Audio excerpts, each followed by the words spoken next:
आज हम आचार्य प्रशांत की पुस्तक अर्जुन विषाद योग श्रीमद् भागवत गीता भाष्यप भाग 1 का सारांश आपसे साझा करेंगे। अध्याय 1। कृष्ण को चुनना ही जीत है।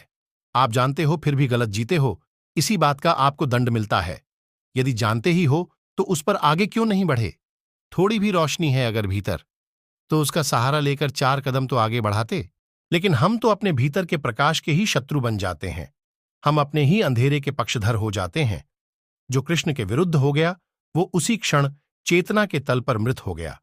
शरीर अभी थोड़ी देर डोलता रहेगा। थोड़ी देर का अर्थ 70-80 साल भी हो सकता है।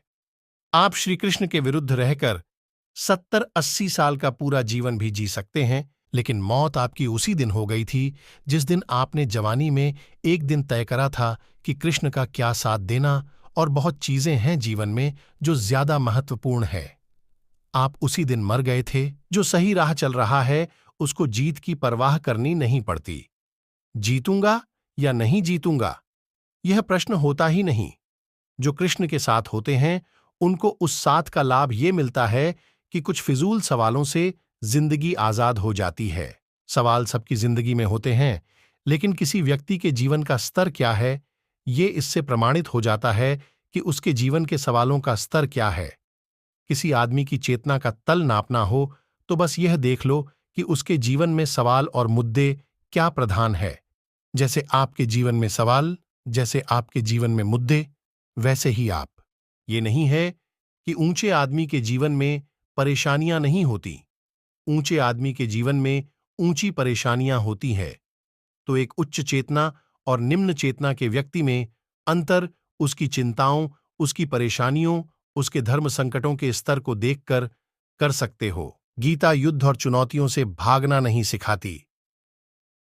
गीता युद्ध और चुनौती से मुक्ति भी नहीं बताती।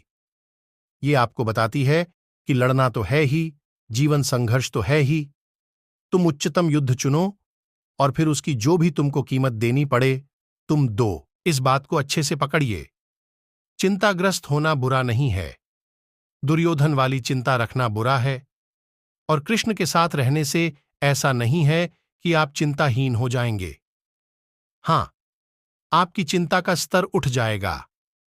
आपकी चिंता ही फिर आपको कृष्ण के पास ले आएगी। दुर्योधन भी चिंतित है और उसकी चिंता उसे कृष्ण से और दूर धकेलती है।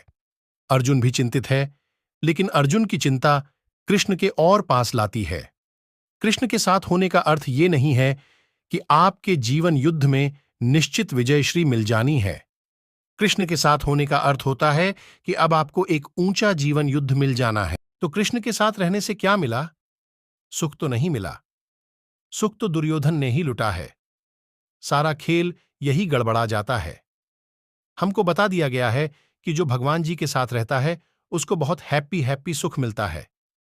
सुख नहीं मिलता है, दम मिलता है।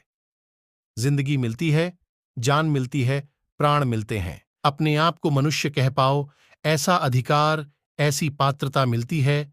सुख नहीं मिलता। जिन्हें सुख चाहिए गीता उनके लिए है ही नहीं।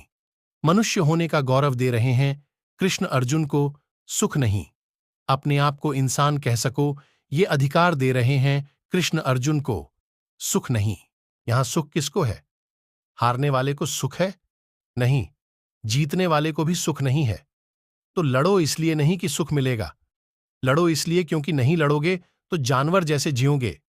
कष्ट जब झेलना ही है तो दुर्योधन वाला कष्ट क्यों झेले? अर्जुन वाला कष्ट झेलेंगे ना।